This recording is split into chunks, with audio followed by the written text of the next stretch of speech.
It is the October 15th. Well, we're recording this on the 14th, but probably listening to it on the 15th. PFF Forecast. And this was supposed to have Evan Silva on.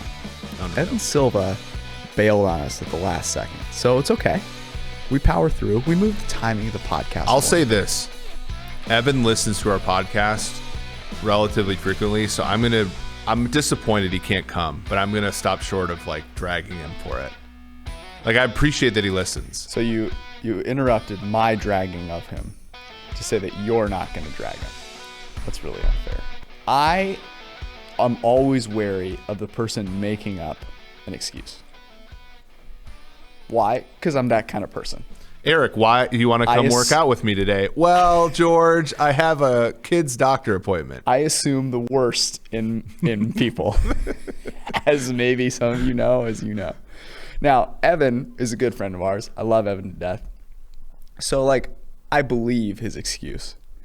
But it got me thinking about what the worst, fake excuses that you've either heard. Now, both of us have been teachers, so I'm sure we've heard a few.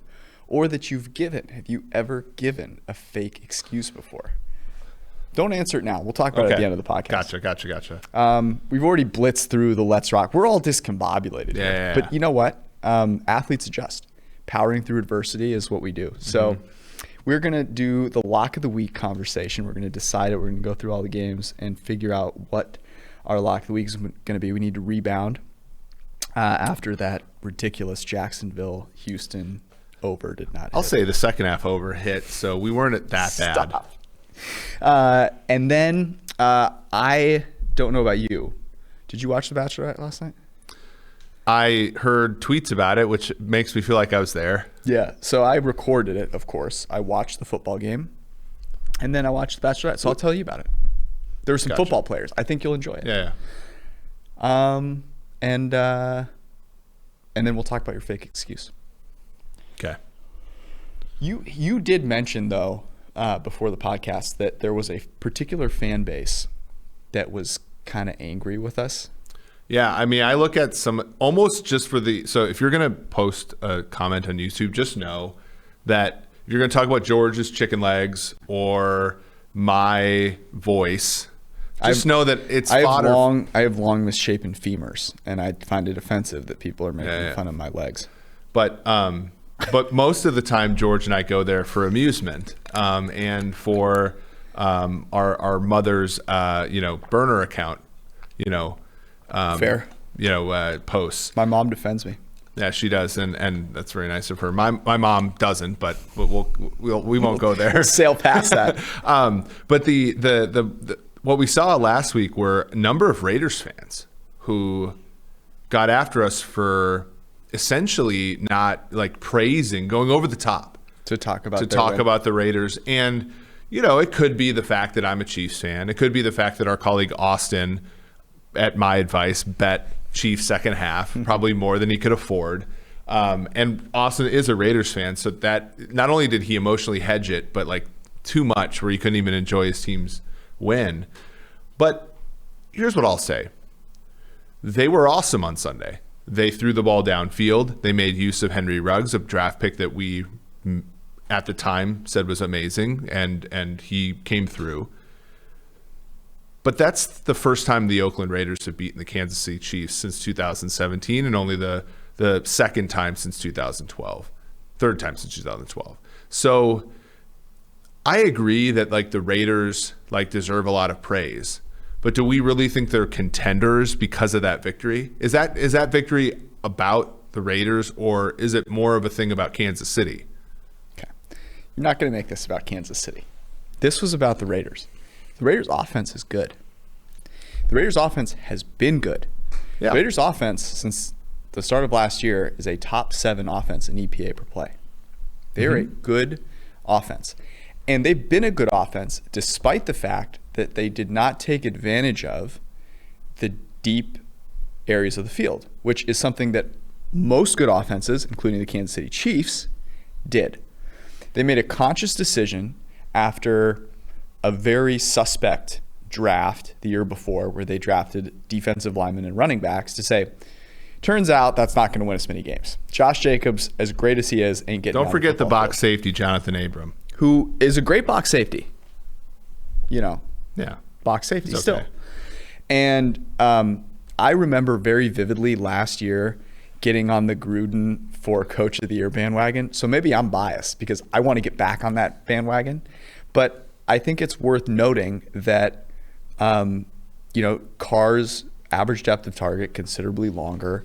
Henry Ruggs has been a when he's yards played per reception monster, and that's fantastic. So I think the reason we didn't talk about them was that they don't have a game this week. Yeah, that might have been it. Yeah, and so we didn't. We always preview the games, and it just wasn't. We had just seen Seahawks Vikings. That was at the forefront of our mind. We also talked about Tennessee versus Buffalo, which ended up being so. A game. I actually want to apologize because in retrospect, do think that was a game we should have talked about, because it's interesting that you think of it as, and it is a game that means way less than Raiders fans want it to mean. Obviously, it just does. It's week 5, but it's a thing that gets you excited for what could be, which is downfield passing attack. Yeah, I mean, they have to continue it, though. I mean, I remember a season ago where the Raiders were, 6-3, and everybody's writing the articles about... Me. Everybody's writing the articles about are they a mastermind in the draft? Are they, That was not me. Oh, I know. By the way. We made fun of it, even though it were friends of ours that wrote it. And then they go on the road and they're 2.5 point favorite. Who wrote that? I think it was either Mays or I think it was Mays, right? Really? Yeah. Oh, we need to get after him about it. Yeah. We need to have Mays on the pod again. It was one of those where you galaxy brained yourself into thinking the Crosby pick was some genius thing, and it's just part of the journey for Cleveland Farrell, And that's your new saying. And then they go on the road as favorites against the Jets, and they get blown out by Adam Gase's Jets, which is even more egregious now that you say that out loud. But no, it was a good win for them. And as somebody who is holding a season win total under on them, I think I've miscalculated them a bit. The thing that goes to the Raiders' benefit here, their defense still isn't good, but defense doesn't matter as much as it does normal years this year. Right now, if you execute, the Titans' defense isn't good. But what happened last night? I don't know why I've been saying this for 4 weeks. There are no good defenses in the NFL. The Titans' defense is garbage. And last night, it was just about that their offense executed better than Buffalo's did, right? I mean, that's, and the Raiders put themselves in position. The Bills dropped 6 passes yesterday. That's what I'm saying. If offense executes, defense doesn't matter that much. And if it doesn't execute, it gives defenses a chance to look good. Yeah. Look at how you've grown. Defense doesn't matter. Pause that much. This is the year for people to understand what defense coverage matters means. most of anything. If you can't get pass rush and they're calling less holdings and you can hold on the pass rush, and coverage is really hard to pull off. So defense has just got a horrible deck of cards this year. Yeah, and just for the avoidance of doubt, in case there's any new people listening, what that means is that if you're trying to be predictive about what's going to happen in the future, using past defensive performance is a really bad place to start. It can be a decent ancillary talking point, but if you are not focusing on, first off, the offenses that a defense has faced, and then the offense that they are playing, you are missing the boat. I can use defense to break a tie sometimes. That's how I'll say it. And there are matchups that are very intriguing. It makes the game fun and interesting. But from a predictive standpoint, you're overthinking things if you start on the defensive side of the ball. And I think this season is proving that true, because what's the best defense in the NFL? Can you name the best defense in the NFL? I mean, New England's probably still in that running. Baltimore, but Baltimore hasn't looked the greatest. Baltimore looked great against the Bengals, but looked horrible against the Chiefs, right? Because the Chiefs executed, But the Bears have been fine, although the Bears gave up a shit ton of stuff to the Falcons, and a lot of stuff to the Lions before they came back. I mean, that's the thing. If offense executes, the Niners, look at the Niners. They're another classic example. Our boss's podcast partner, Richard Sherman, goes down. That defense goes from being unbeatable to getting There's some guy wearing number 48 getting toasted down the sideline by Ryan Fitzpatrick and the Dolphins last week. Please don't rub it in. We're rambling, but here's my one takeaway from that Raiders win. It's actually more about that division. The Chargers are now a plucky team with Herbert. Yeah. The Raiders are a plucky team with Ruggs going downfield and Gruden throwing downfield. And the Broncos, who were the team that everyone said, hey, they're the ones. Including me. Right? They're the ones that put all the pieces together, have gotten some really bad injury luck, and are way behind the 8 ball. But they're getting locked back this week. We have the Raiders with a 45% chance to make the playoffs currently. The really difficult part for the Raiders is they play Kansas City again, and the AFC North has 3 teams that have a combined 2 losses. And if that division gets 2 playoff teams, then there's 1 wild card for the rest of the conference, which is hard. Not going to be easy. But am I getting sucked into Gruden Coach of the Year? Absolutely. You better believe it. All right. Lock of the week time? Okay. All right. We have 2 Monday Night Football games. That's great. Where do you want to start here? Okay. Because it's a good slate. It's a good slate, but there's a lot of tricky numbers. I'm going to go. Let me talk about some teasers right now. Do you want to start with the teasers? Well, because here's my deal with teasers. I'm excited. First off, in my notes, I wrote down teasers in all caps. Yes, because here's the thing. Here are teaser legs that are really good, okay? Because we haven't had some opportunities last 2 weeks, 3 weeks, because the totals have been so high. Devastating. Colts Bengals total on the game is 46.5. Mm-hmm. You can tease the Colts down to 2. Mm-hmm. Okay, against a Bengals team. Now I don't know if I want to back Phillip Rivers, even though, even though they're indoors and everything. But that's one that works. You're gonna talk about that game, and you're not going to acknowledge me once. What, that you're 3-0 against me? No, that I suggested we write that game up, and that it was at one point today 7.5. Yeah, no, you did a great job there. The money was you were sharp. Okay, Washington football team, a team that we wrote about. Mm-hmm. See, this is where you got to give me some praise because we wrote this up at 3.5. It's now crossed the key number of 3. It's even to a point where I might take the Giants because you basically get 10-1 if you want that middle, and if you believe, as we do, that games line 3 will land 3 in a game with a total of 43, about that much. You can get off that game if you want to. But the Washington football team, the total of 43 is at plus 2.5. You can tease up through the 3, through the 7. That's one that I think you have a chance with. Ravens, Eagles, for total 47.5. You can tease the Ravens down to 1.5, so they just have to win on the road. Bears, Panthers. Now, this has moved a little bit, but the total on game's 45. The Bears are 1.5-point underdogs. You can tease this through 3 and 7 again. Mm-hmm. And then lastly, and this one, a little trick. Well, second to lastly, the last one's actually a bit rough. Lastly, the Miami Dolphins. Total on the game is 47. You can tease them down to 2.5. That gets you through the 7 and through the 3. The one that you like the most, though, this is where it gets tricky. The Dallas Cowboys at home, the Fighting Andy Daltons. Oh, you knew it. You knew it was happening. We're getting 2.5. Now they're getting 2. But you can tease them through the 3 and the 7. The problem is the total on the game is 55. Yeah. So there's not as much value in teasing them. I would say that if you like Dallas, you should just bet them on the money line. Straight up. Don't add any more qualifiers to the thing, just bet them, because this is one where the teaser doesn't make as much. You should actually like the team that you're betting for. I agree. You just went through a lot of games.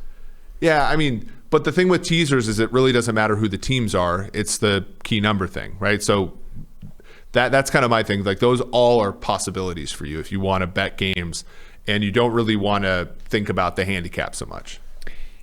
Would you have been intrigued by the San Francisco Niners if it was 2.5 going to 8.5? Yeah. The Niners are a team.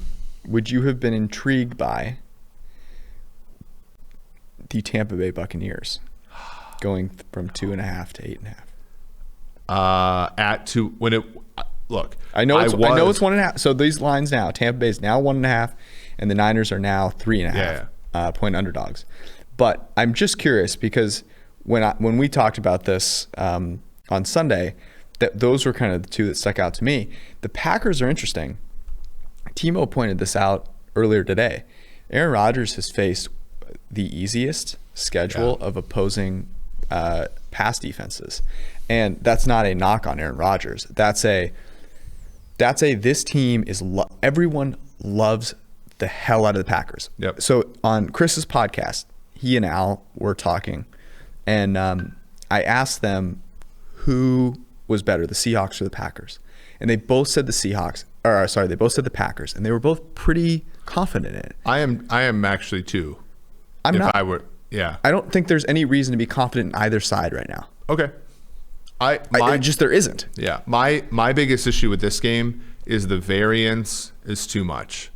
Like I think both team, like for one, Brady has been mostly good, but turnover worthy. He's thrown some pick sixes, right? This game staying within a touchdown feels correct, but is probably less so than we envision because of the variance of Rodgers and his arm, and then also the variance of Brady and his arm in the kind of the wrong way. You know what I mean? It's interesting. It's another one where I'm probably going to lay off betting that game, but there are a lot of reasons why I like Tampa Bay in that spot. There's Green Bay's coming off a bye. You mentioned this already. Tampa Bay played on Thursday night. Tampa Bay on Thursday night lost in kind of pathetic fashion. They made a ton of mistakes, an absolute crap ton of mistakes. I think they're getting Godwin back. At least it's trending that way, right? What I heard. That's huge for them.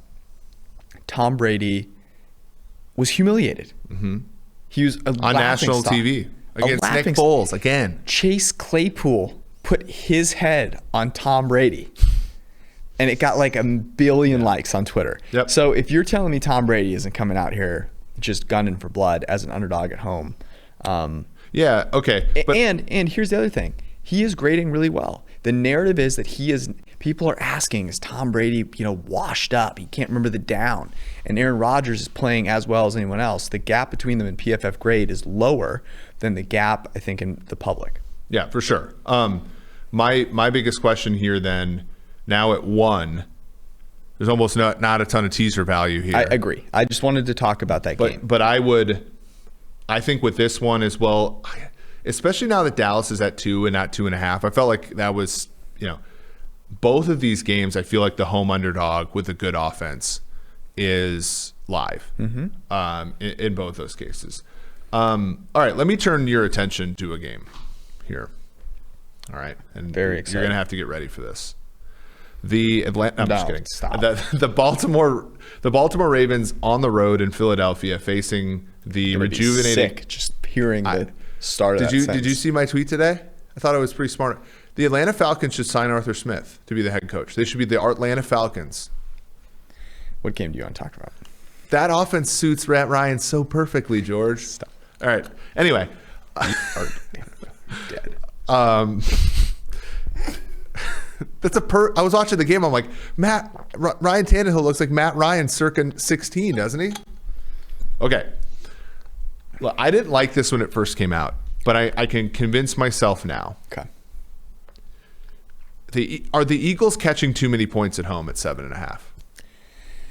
Okay. I thought long and hard about this game. You know who was a top 3 graded passer last week? Carson Wentz. Carson Wentz was. You know who is grading as one of the best wide receivers in the league? It's that one guy, Fulgham. It's that one guy. Yeah. Exactly. Fulham. And those are things that I think are going under the radar. Also, the Eagles probably should have covered that game. And if they hadn't forgotten that Chase Claypool played for the Pittsburgh Steelers, they would have. So there's a lot of reason why the Eagles fundamentally are better than people are giving them credit for based on how that game finished. But now on the other side, here's what really worries me. The Eagles can't cover a tight end to save their life.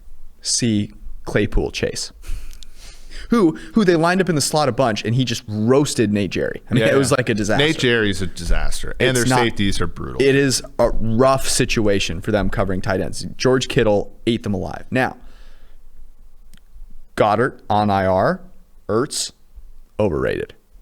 Oh, am I going to get killed for that? No, I think you're right. Does anyone think he's underrated? No, he's properly rated. He just catches a crap ton of passes. And here's something I will push us off this, I think, probably for good. I can see a situation where the Eagles use Slay on Brown. Slay questionable with concussion. Correct. And everybody else on the tight end. And basically force Lamar Jackson, who does not look well, to do some extra things. Yeah. But when I look at their practice report, Fletcher Cox did not participate. Now that doesn't look that bad. But then Lane Johnson is going to be perpetually hurt. Slay, Kayvon Wallace. They are going to get Jeffrey and Jackson back probably, and Avonte Maddox. But I don't think I can do it. I don't think the Eagles have too many injuries. Here's the thing. I hate fading Lamar Jackson. I do too. I hate it. I know that throwing the ball this year he's regressing in a lot of ways that make some sense, right? Like his PFF grade under pressure was the best in the NFL. Yep. No longer. Here's the thing that ultimately worries me the most, though, and that's that the Ravens are going to blitz the living crap out of the Eagles, and I'm worried about Carson Wentz dealing with that pressure. By the way, I got a note from from Zach Tantillo, actually. Okay. His name is spelled Tantillo, and he pronounces it Tantillo. Do you think that's correct, or is he lying to me? Is this a long con? I think it's a long con. Is that what that's called? I don't know. But he mentioned that Zach Ertz has 5 receptions for 15 yards over the past 2 games. The Twitter account that said "Did Ertz break a tackle" is by far the best good content on Twitter. Okay, so that's my worry about that game. Okay. But I do agree with you. 7.5 value is there. So here's something that I'm surprised you didn't mention as a teaser that I'm intrigued by.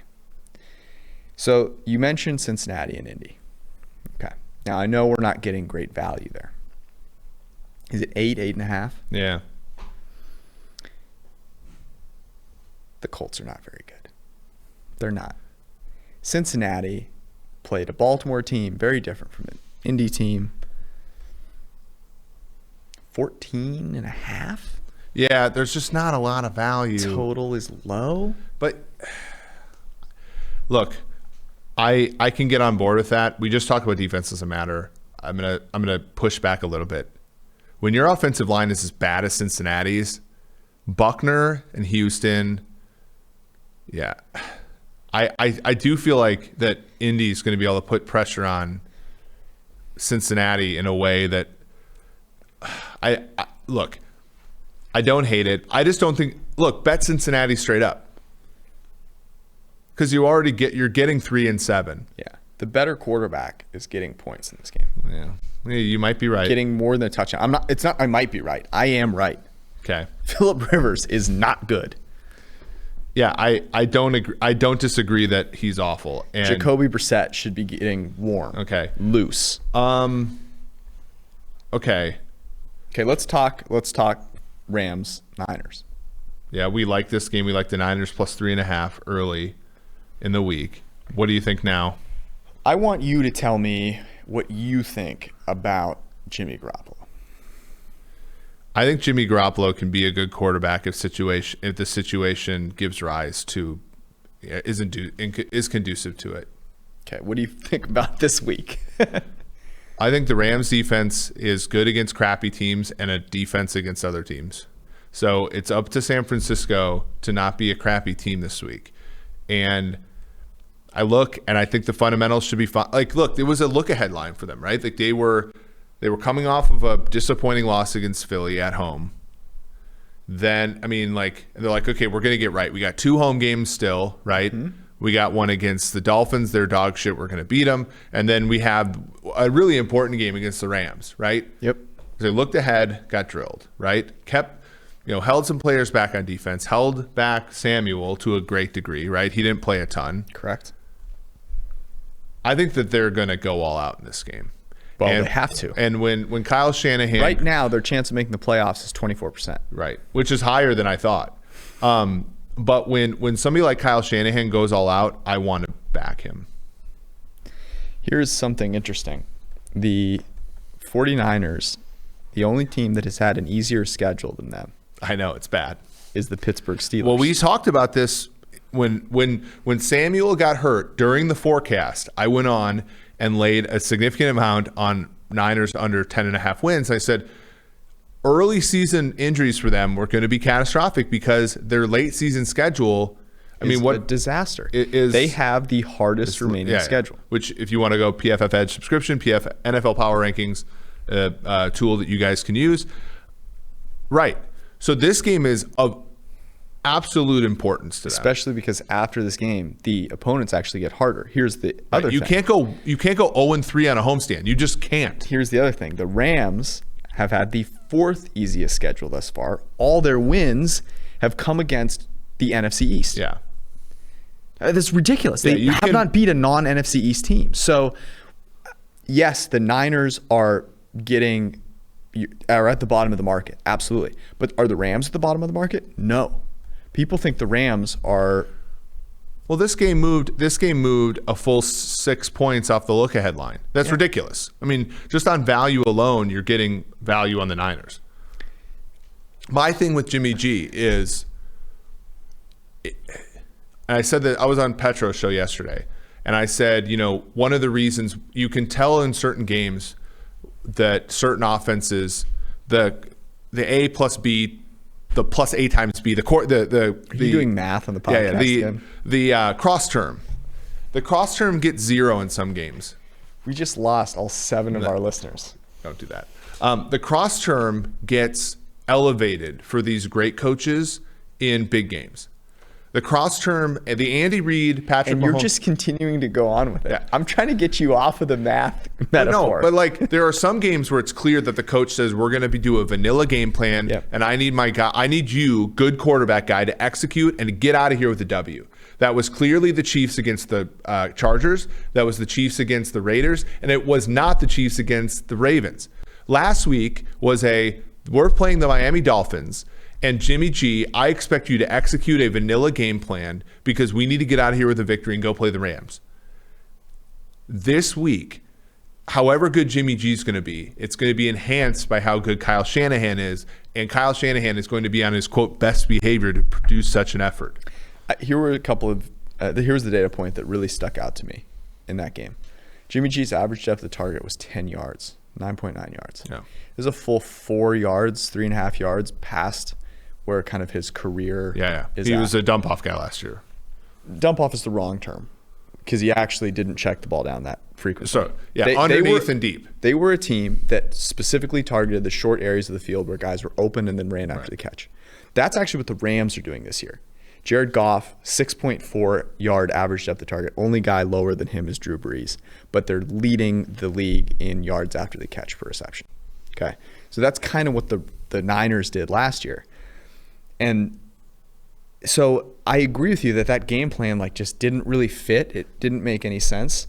My only worry is that Jimmy G actually isn't healthy. He pushed it in that last game. He's not really healthy again. He's gonna, try and push it again. I mean, are the Rams good enough defensively to stop? I mean, that rookie defensive back from Ohio State, Fuller is his name. Mm-hmm. He was playing really well. They just put him on IR, if I'm not mistaken. Who's going to cover Kittle?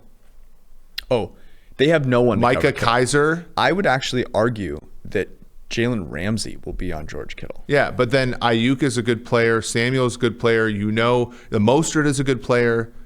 I mean, this is a pretty Oh, I'm with you. I mean, the Rams right now are number 2 in our defensive ranking. Yeah. And their new defensive coordinator, Chris talked about this earlier today because he's watching all their tape and he's saying like, in week 1 too. Yeah. Yeah. He was like, I didn't notice this week 1 because I hadn't seen them before. Now I have tape on them. And he goes, their new defensive coordinator is doing some really interesting things. He's got Ramsey playing the slot a bunch, and he's doing things that are Ramsey played a lot in the slot at Florida State and was very good there. It's very good. And then he said the way that they're freeing up Donald by putting guys wide, forcing your tackles to kick out, is interesting.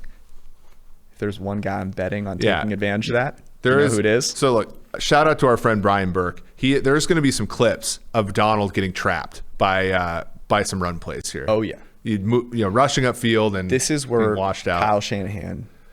I mean, that guy is as confident and offensive, play callers there is. He's bringing his. Can I ask a question? Because they did fall a lot, and our models do.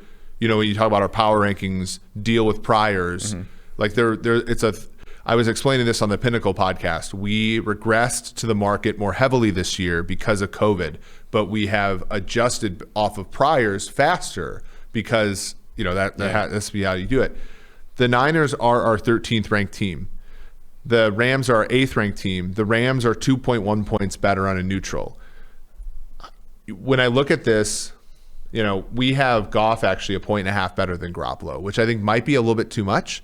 Goff, McVay, 1.5 better than Garoppolo. Hurt, by the way. Yeah. But when I think of this, last year in this very game, we were on the Rams at +6. Mm-hmm. Have the statures of these two teams changed 9.5 points since then? I don't think so. No. No. So that and I would that's argue a game this. I like. I really like the Rams are 2.5 points better on a neutral field. This is basically a neutral field. Yeah. The travel is and they're traveling 5 hours up the road. Yeah. So in buses, just like I did when I was playing. Yeah. Okay. That's one I when I look at the game, we had this earlier in the week, and I'm happy that we do. It has looked like at times that this number would come off 3.5, but it hasn't yet. So, okay, here's one. And I didn't think that I would like this. And I think it's probably more of a money line play given the total. Houston +3 at Tennessee. I like this a lot. And now, is it +3 or +3.5? I thought I saw +3.5 earlier. Yeah, I think it's down to 3, but I believe it's even money basically. So okay, let me look at that. Yeah. So Tannehill obviously looked incredible. Highest graded game of the weekend, and +3 +105. Okay. So, and we show value on that particular number. Yes. I like this a lot. Obviously, Tennessee coming off of short rest, playing on Tuesday, feeling like they kind of won the Super Bowl. No one believed in us. Yeah. We showed them. We beat an undefeated team. Okay, now we're playing Houston. Houston kind of sucks. They don't even have a head coach anymore. Yada, yada, yada. So I think there's a lot of value here on the Texans. I like the Texans money line, to be honest with you. Yeah, it's certainly one. Here's another thing, by the way. Now, I know this is a divisional rival, so it doesn't quite meet that criteria of like a sandwich game type of thing. But you play Buffalo, they're undefeated. Beat them. Next week, you have the makeup game with Pittsburgh, who is undefeated. Mm-hmm. I think they have a bye this week, too, so they'll be undefeated when that happens. No, they have the Browns, who used to be a bye week but aren't anymore. Is this a letdown spot for Tennessee? Short rest, looking ahead to Pittsburgh. Couldn't agree more. You're a game and a half. You just beat a pandemic and an undefeated team in 1 week. We have a ton of Tennessee futures. If you've been following along, hey, can we talk real quick about how Derrick Henry's run is the absolute culmination of everything that is true about running backs? Impressive, but not valuable. So, legitimately on SportsCenter today, they led with that play. And it's impressive. It's impressive as hell. He picks Josh Norman's dumbass up, throws him to the ground. He gained 4 extra yards. Like that's the thing running backs do things that are massively impressive that don't generate a whole ton of value, and people shit themselves over them. And it's like, great, but like, please have some context. Put this in perspective. If he doesn't make that play, they win the game by the same number of points.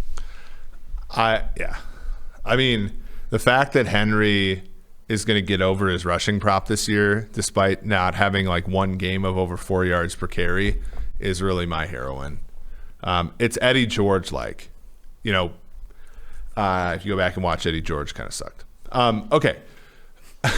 Hot take. So you like the I like the Texans. I like the Texans too. Okay, let's speed through a couple of other ones here. Okay. I really liked Pittsburgh -3.5. Our model does not show value there. However, Cleveland's quarterback has a broken rib. Mm-hmm. I liked under in this game, and we did show value at it on 51.5. I believe the total has gone down on that news, maybe. Oh no, I guess there must have been a defensive player that got hurt or something. The market has agreed with the Browns number, 4.5 the other day when we were on it, or we were on the show, and then all the way down to 3.5, now down to 3. I do think this 3 is it's -105, so we might still have some value. We do, I think, on the 3. I can't back either team here. I think the number's right. Interesting. Yeah, it would be Herculean of Stefanski if they cover/win this game, in my opinion. Yep, and I think he's capable of that. And I will push back a little bit on the Pittsburgh thing. So here's my thing with Pittsburgh.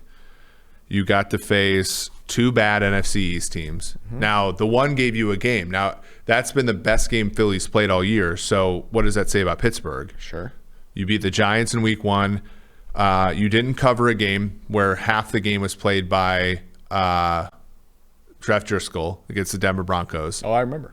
And they have had the easiest schedule in the NFL. Their average opponent is 4 points worse. Yeah. So I will say let's take this game, much like we did with Tampa Bay, New Orleans week 1. Let's take this game and figure something out about these two top teams in the NFC North. What do you think about Pittsburgh? Do you think that they're going to roll Cleveland?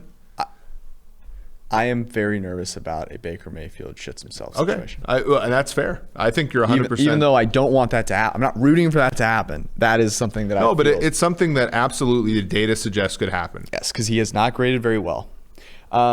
We're not going to talk about the Jets. No, we're not talking about the Jets. Broncos getting 9.5 in New England. Well,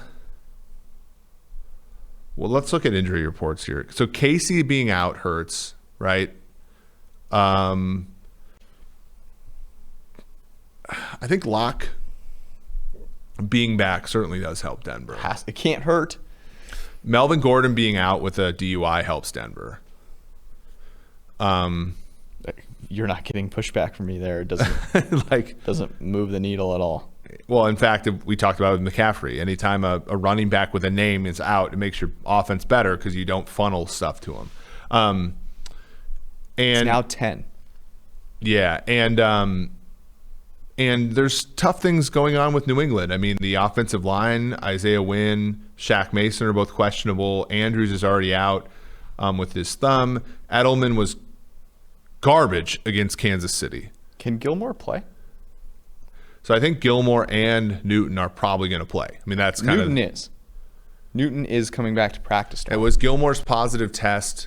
His positive test was like right after the Kansas City game so that's a full 7 days ago. So I think 10 days is the mark. So he can come back. Also, props to Belichick. Like we talked about this the other day, but just pushing everything back. Just being like, forget this shit. I'm not playing with my backup 2 games. 10, I think, is value. You're obviously worried about what Belichick can do to a young quarterback. For sure. And you're also, but the thing that maybe you're not worried about is there's not going to be a ton of pressure on Locke because the New England doesn't get pressure on the quarterback. Can their young receiver, if Cortland Sutton was playing, I think it'd be an amazing matchup. But they have guys that can play. Tim Patrick's good. Jerry Jeudy is very good. I'm looking for Hamler. I think Hamler's still out, but like they're not. Noah Fant's been fine. Actually fairly productive. I don't hate this either. None of these sides though are. None of them are getting you there. Well, passing up a teaser. Okay, let's talk about one more game and then we'll figure this out. The Kansas City Chiefs at the Buffalo Bills on Monday night. Total on the game 57.5. Chiefs favored by 3.5. Do you think this is a bounce back spot for? No, I don't. I think it's a bounce back spot for both teams. Okay. Because I guess we could talk about this on Sunday night because it is on Monday. Here's my take on this. I think the total is perfect. I think Buffalo's defense is bad. Well, they didn't have Tre'Davious White. That really hurt. But they haven't stopped anybody other than the Jets this year. I mean, all defenses are. Yeah. So I think Kansas City is going to look ahead to this game and say we need to. They're going to make A times B have a coefficient non-zero, and then they're going to do whatever is possible. They're healthier. I mean, Sammy Watkins being out, I think, does actually hurt them. But the players for the impact players for the Bills are being hurt's kind of a big deal, right? Milano, I agree. Even Edmonds, their linebacker, he looks slow and bad, and then you have obviously White. Okay. All right, pitch me your best teaser then. Okay. Your favorite teaser. Obviously, you push back if you want a different one. Oh, I will. Okay. Don't worry. Give me Chicago plus 7.5. I knew that was going to be one of them. And the Ravens minus 1.5. It's the one I like the most. I'm just glad you didn't say. I thought you were going to say the Colts. And I was going to push back immediately. Look, man. Look, I will push back against you when I disagree, but you have earned an additional amount of respect for being sharp the last few weeks. I've been sharp. I've been sharp all season. All season, yeah. All season. A few weeks. I mean, whatever. Okay. Because we already have a football team involved. I don't want all of our bets to I don't want to go 0-2 based on one team. Yeah. I mean, that was the one that really. Kyle Allen is starting for the football team. Does that make you feel more or better? Less? Yeah, it makes because he can move around a little bit. I was legitimately just. He'll take some chances for better or worse. The thing that worries me about the Washington football team against the Giants is Bradbury's actually fairly good, and Washington has one good receiver. I think the rest of the guys can make. Antonio Gibson is good. And Gibson's a running back. He's a receiver playing running back. Okay, well that underscores my point that they can make some plays against the Giants. The Washington football team is a better team than the New York Giants. Yeah, it's not. I don't hate that take. I mean, they have the two best players playing in that game play on Washington. The quarterbacks are kind of similar. Mm-hmm. Ron Rivera significantly better. The problem with Rivera is that team is trailed by double digits at halftime every single game this year. It is clear that things are affecting him a little bit, right? What do you mean? Well, he's sick, I do think that he's gutting it out, but they've struggled this year. And you think that's why? I don't think that's exactly why, but it's certainly a factor, don't you think? No, I think Dwayne Haskins being literally dog shit is probably a bigger issue. But okay, but I reject the notion that he is gutting it out and that's hurting their football team. Okay, I mean, if I'm wrong, then I apologize. I'm just saying because their game last week, they completed 0 passes over 6 yards in the air with 2 different quarterbacks. Now, granted, one of them was Alex Smith, but they got a full quarter and a half out of Kyle Allen. But Aaron Donald ain't playing for the Giants. Yeah, that's true. Leonard Williams is former top 3 pick. I mean, so you can get them to 8.5. You can get the Falcons to 11, actually. Teasing a team down on the road. Oh, man. Over 95% of the cash and the tickets on the Ravens this week. Although that number hasn't really budged, has it? we've seen some. Oh no, it's got some 8s actually. So yeah, we didn't talk a ton about Chicago, Carolina. I think the Bears, with time off, corners that can actually match up a little bit, good defensive line, and linebackers that I think are fairly solid. I don't think it's going to be as easy for Bridgewater in this game. I mean, I agree with you. I like Teddy, obviously, but not this much. I think this is a fade Carolina at the top of the market kind of deal. It's only because the only thing that scares me is Foles throwing like a pick 6 or something. But the Carolina Panthers defense is not that good. Kwan Short's out for the year as of this week. A lot of injuries there too. They're just not good either. I'm with you there. I am having a really hard time getting off Dallas though. Okay, well let's do Dallas then. And here's why. Andy Dalton is the better passer. Kyler Murray is a better player. Yes, absolutely. And his running is an X factor. But Andy Dalton throwing the football last week was really good. He's very accurate. They have 3 incredible wide receivers. They are at home. And Arizona continues to be overvalued because of Kyler's highlight reel plays.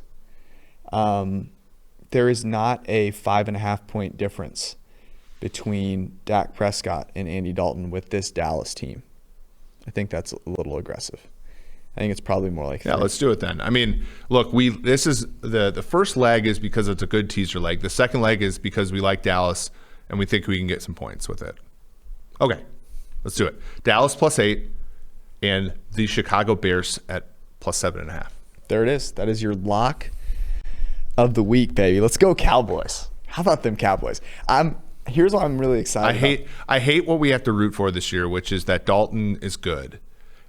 Because are you worried about Dalton in primetime? No. I'm worried about I actually put a significant amount of money on Cowboys to win the NFC East at -120 because I think the rest of the division is so bad. The Cowboys coming up schedule is so bad, so easy, and Mike McCarthy and Kellen Moore are better than their record. The other thing, by the way, for that future, which we wrote up on PFF.com, Philadelphia plays who this week? Baltimore, probably going to lose. Dallas is probably going to.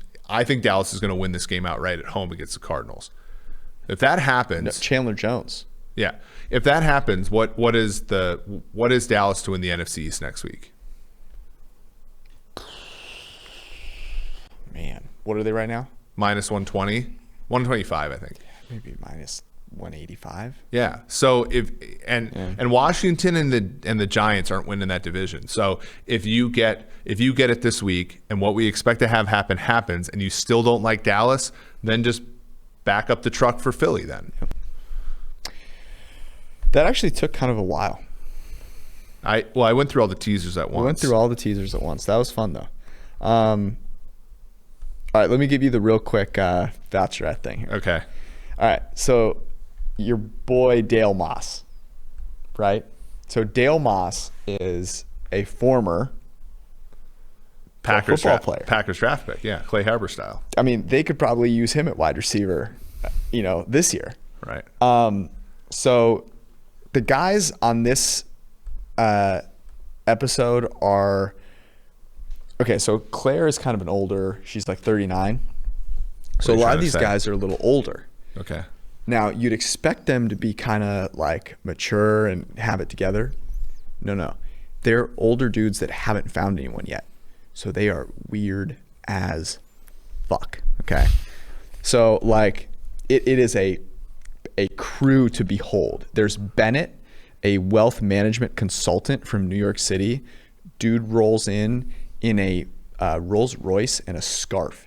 They're in Palm fucking Springs. It's an absolute, not even Mike came in that bad. Absolute atrocity, right? Like there are some dudes where it is hard to watch.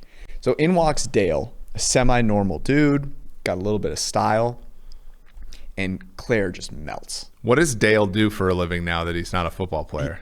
So here's the best thing. It literally just says former pro football wide receiver. And that is what I wanted to talk about, which is if you have played a sport, it doesn't matter what you currently do, because everyone just goes, oh shit, you played a pro sport? Like, you must be in great shape. You must be very talented. I'm sure you have money. He never played a snap in the NFL. But that's what it comes in, former pro football wide receiver. He has 51 career Arena League receiving yards and 1 touchdown. It's absolutely incredible.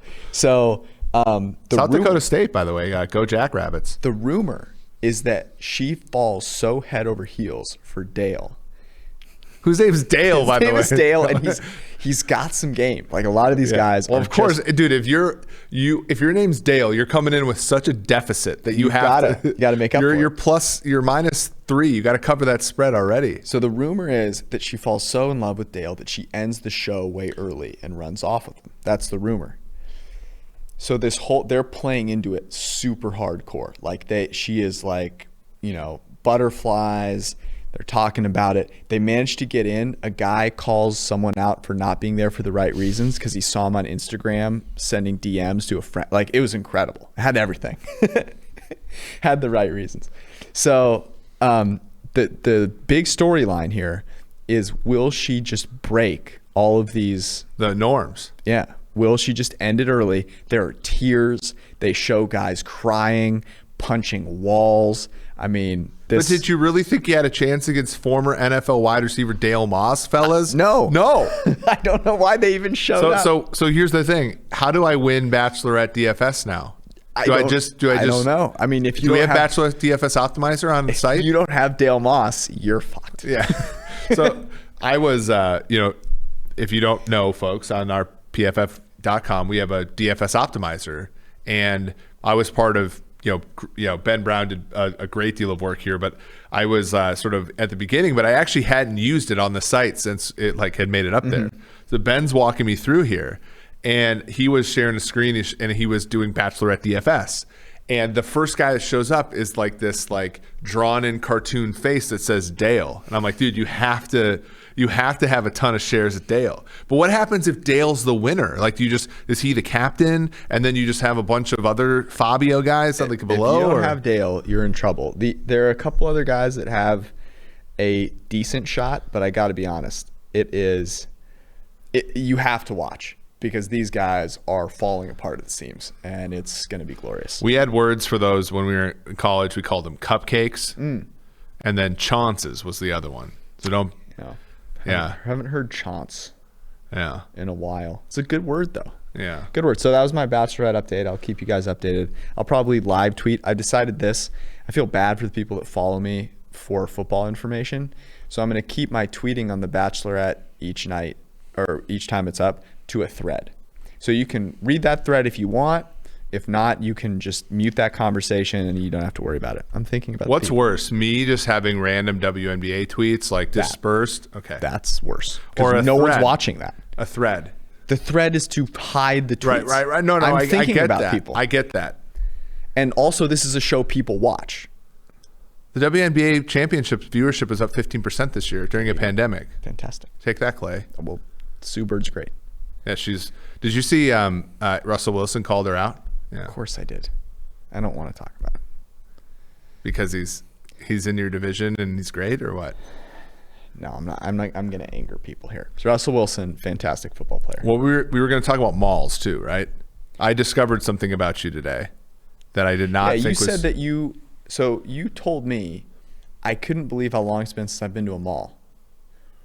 As if that was weird. And I just think, I don't know that people still went to malls. Yeah, so where I used to live in La Crosse, go Eagles. Well, you're from Minnesota, right? So the Great Mall of America. Right. My mom worked across the street from there. Makes sense. It was an amusement park as well as a mall. But even then, when we lived in La Crosse, there was a 1-story mall that we go to. You got ice cream. When they have the frozen yogurt stand, right? You go to frozen yogurts, and all this stuff seems gross now that we're in a pandemic, right? It's like watching a movie and watching two people hug, and you're like, what the fuck are you doing? Wear a mask. Yeah. But it's, obviously set in a different time. But yeah, I mean, with kids, they would play at the little park in the middle of the mall, and then they go and get a Build-A-Bear, and then they go get some frozen yogurt. I mean, Tyler, am I wrong? No. So here's what it is. I think that there are types of malls. So in LA, for example, like 3rd Street Promenade. Yeah, we went there on your recommendation. Probably. Would you consider that a mall? Kind of. Okay. That's probably the last. Like outdoor kind of. Yeah, I mean, it's a street of shops. Yeah. Stanford, I consider that a mall, okay. but in the Midwest, obviously, they don't exist because it's cold half the year. Yeah. Okay. So maybe I have been. Although Nebraska had one. That's kind of like right on the border of being cold all year. Do you have any good fake excuses? Oh, was I? Yeah. So the worst fake excuses. So there was. When you taught, right? You always had this like nightmare that you would like wake up too late and not be able to make it to school on time. Yeah. Humiliating. That actually happened to me once when I was like my 3rd year of. I think it was surprised. like my 1st year when I was working PFF games, staying up to like 4 a.m, and then I just forgot to set my alarm. And like I think I made up some like excuse that like I couldn't see out of one eye that morning. So I like call my department chair and I'm like, hey, look, really sorry. Can you post like something on the door? I can't see out of my left eye right now. I'm going to the doctor. That was like probably the worst fake excuse I've ever made. All right. I don't have one that comes to mind because if I ever really need to get out of something, I'd say I was like sick or something, whatever. I can't remember the last time I did that. Probably for like a job interview. I mean, you ghosted people in college that were. Oh, that's totally different. Just saying like, I'm not going to hang out. Yeah. That's easy. But I have an incredible fake excuse from a student. Okay. I taught 7th and 8th grade in Bridgeport, Connecticut. And some amazing kids there. And they were creative. And there was a girl in one of my classes who did not do her homework for like a week straight. So I was like, what's the deal? Like, it's been a week. And she goes, well, I have something I really need to tell you. I was like, okay. And she goes to her backpack and gets out a letter. I still have this photo somewhere.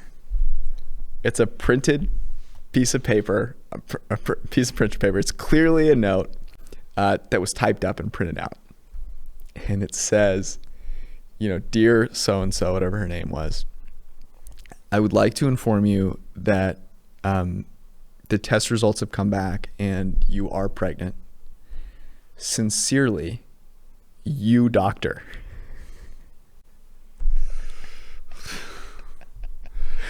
I am reading this note, trying not to die. I'm trying not to die.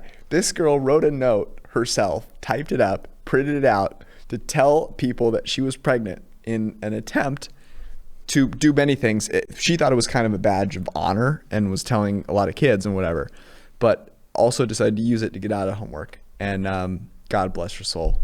I did not get bamboozled. I could not be a high school or middle school teacher because one of my best friends is, and he's like, the hard part is like half my job is like motivating kids to do the work. And I was like, I just can't, like when I was a professor, I'm like, you're an adult. Like if you get shot while you're like pheasant hunting, like it's tough shit, I guess, like, but if you're sick, that's fine. Figure it out. But like, but I don't know what I would do in that situation. Teaching 7th and 8th graders, you're right. And then when I taught high school, that was a little bit easier. But anyways, that's the best fake excuse I've ever that's received. Crazy. That caught me off guard. I would not expect that. I took the note and I had to snag a picture of it because it was so, the signing it sincerely, you doctor, just I'll never get over that. By the way, I'm going to end it on this. Our boy Zach, who helps us out with the podcast, apparently I don't know if this is doctored or photoshopped, is claiming that he's the #1 Bachelor fantasy player or whatever from last season. He has some screenshot with him number 1. So I'm going to need proof on this. Yeah, but I mean, gosh, we've been thinking about other sports, and I feel like if Zach is if he's got a model, we should co-opt it. I don't know. He seems to think that he's like unstoppable in fantasy leagues. I'll do some investigating. This could be a fake excuse. Who knows? That was our podcast. We will be back with you Sunday night. I hopefully will survive. I'm taking a red eye. We won't know the fate of our lock of the week by then. So scary. It could be a good thing. Yep. All right. See you guys. Thanks. Peace out. Thanks for watching the PFF YouTube channel. And if you want to subscribe, all you have to do is push the button. Don't forget everything you get. A little fantasy, push the button. A little green line for the gambling aspects of the game, push the button. College football, push the button. The YouTube channel from PFF.